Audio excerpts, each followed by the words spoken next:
Batikan na aktor na si Ronaldo Valdez pumanaw na sa edad na 76.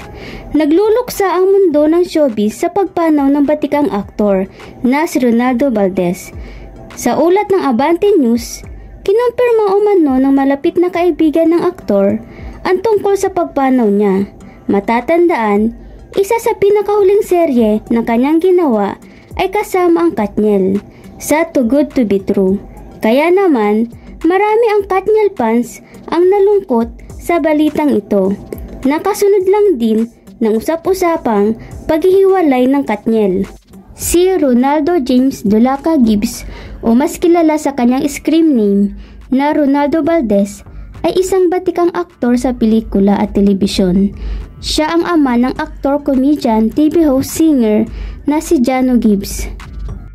Pumanaw na ang kilalang Pilipino aktor na maraming kontribusyon sa pelikula at telebisyon na umabot halos 5 dekada. Ang dahilan ng kanyang pagkamatay ay nananatili hindi isinisiwalat.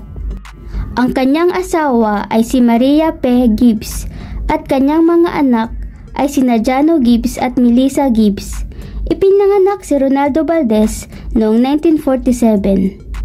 Nakilala din si Valdez sa kasaysayan bilang unang Pilipinong kolonel, Sanders para sa KFC. Natuklasan ni Dolphy sa kalagitnaan ng 1960s. Naging popular siya noong dekada 70s para sa pagganap ng mga makabuluhang tungkulin bilang ama.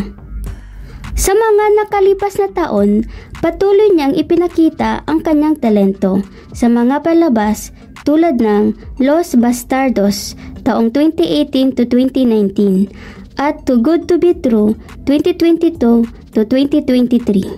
Nakilala din si Ronaldo Valdez sa mga pelikula tulad ng Loves Kita, Okay Ka Lang at 7 Linggo. Nagluluksa ang industriya sa pagkawala ng iconic figure na sa Philippine entertainment. I-comment ang inyong reaksyon sa baba. At kung bago ka lang dito sa aking YouTube channel, ay huwag kalimutan mag-subscribe para lagi kang updated sa mga bago naming showbiz topic. Thank you!